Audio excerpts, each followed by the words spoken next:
Kathy, I'm Shayla. Hi, it's nice to meet you. Nice to meet you too. Can you tell me a little bit about why you're here? Lately things have just been getting pretty bad at home and I just wanted to talk to someone about it. Okay, and when you say things are getting bad at home, what do you mean by that? Well, my husband's been pretty abusive towards me, and lately he lost his job, got laid off, so it's just been getting a little worse.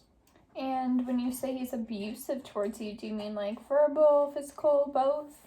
Yeah, both. Yelling, hitting, things like that.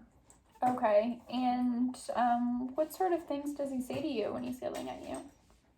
Just rude comments, telling me to do stuff, like do the dishes or whatever it is. Okay, and when he's physically abusive, what does that look like?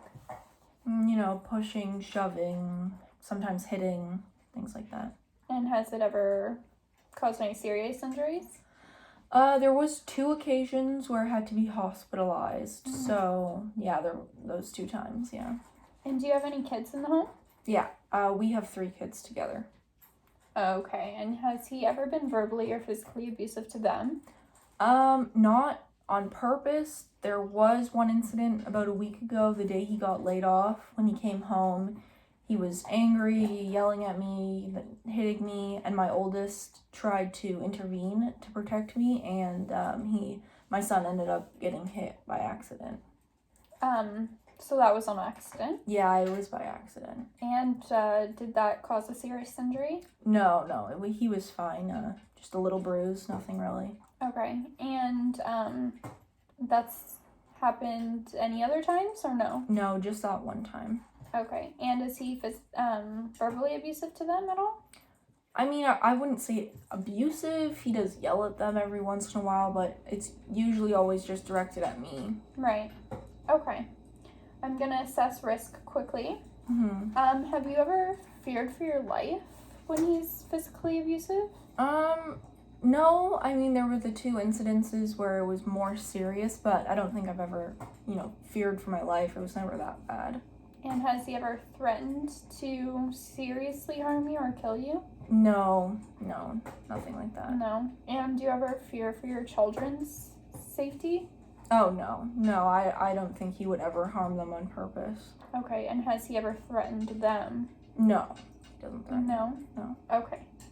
What are you looking to do? Do you want to leave him and leave the home, or do you want to explore ways to stay with him in a safe way?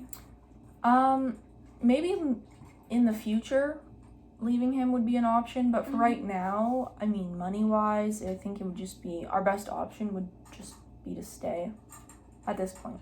Okay, and why is that? Well, he makes the money, I don't have a job, and I don't really have anywhere else I could go right now, so I feel like it would just be the best option. Okay, so we can explore ways for you and your kids to be safe,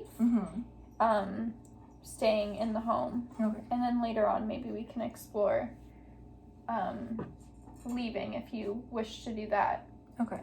Do you and your children ever talk about, when to call 911 and how to call 911? Yeah, my oldest knows how. I've never really talked about it with my youngest, but that's something I can talk to them about.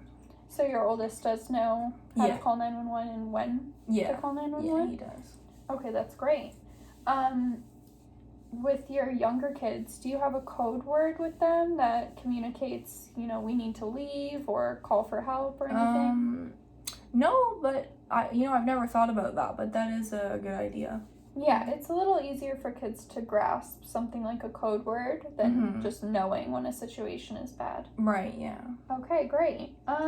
And where could you and your children go for a night or 2 nights if you were in an emergency situation? Well, definitely if it was just for a night or 2, we could go to either my mom's or my sister's. Okay. They both have small apartments, but if it was just for a night, or two, that would be fine. We could go there. Okay, great. And is that somewhere you would feel comfortable going with you and your children? Oh yeah.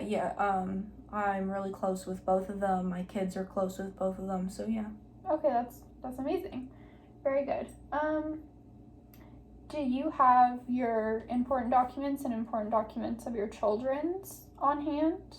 Yeah, I usually keep important documents in my purse just so I have them with me.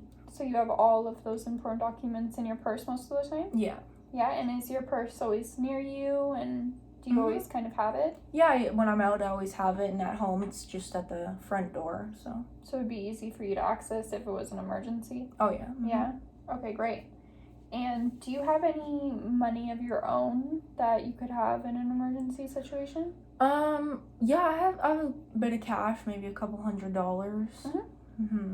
Okay, and your husband, does he make most of the money? Yeah, definitely. He makes the money. Okay, and do you have a joint bank account with him, or do you have a separate bank account? No, we have a joint bank account. Okay. Okay, so would you be interested in getting a personal bank account? Yeah, I could put the couple hundred that I have in there. Sure. Okay, that's something we can explore later. Okay. Due to the trauma that you and your children have gone through and are going through, it's important to stay emotionally healthy. What sort of things have you done to be able to cope with all of this? Well, I go on walks, and I like drawing, so I draw. Okay, that's great. And what about your children? Do they participate in any extracurricular activities or anything? Yeah, my oldest plays soccer with the school, and the two little ones, they like, just playing at the park, stuff like that. Okay. And have you ever reached out to a community service for anything before? Well, the last time my husband lost his job, we were on assistance, like, for money because we didn't have any money. So there was that, but other than that, no. Okay, so it's great that you're familiar with that if you need it again. Have you ever wanted to be connected to any other type of community resource? I've heard of like these group things where people that were in abusive relationships, they get together and talk about it. I think maybe that's something I would be interested in. Yeah, it's amazing because you can be around people that have went through that, and you can kind of build a relationship with them, and they can also provide you direction and advice and just overall support. So that's good. I can connect you to that. Okay. How about your children? If you had to guess, how would you say that they're coping with all of this? The older one, I think it's affecting him.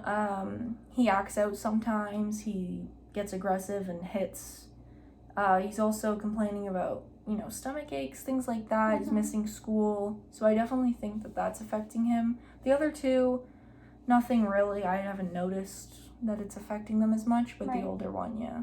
Okay, and does he have any kind of support system that he can talk to? Does he have a counselor or anything like that? Yeah, he actually talks to his school counselor, which okay. I think that's helping him. Okay, that's great. So going forward, I guess the goal is to talk to your kids about, the safety precautions and what to do in an emergency situation. And I guess just keeping yourself mentally healthy and encouraging your kids to talk to their guidance counselor, like you mentioned, when they need to. And yeah, is there anything else you wanted to talk about? No, I think that's it. Okay, great. So we can meet again next week. Okay. And we can see if things are progressing or what's happening. Okay, awesome. Thank you. Bye. Bye.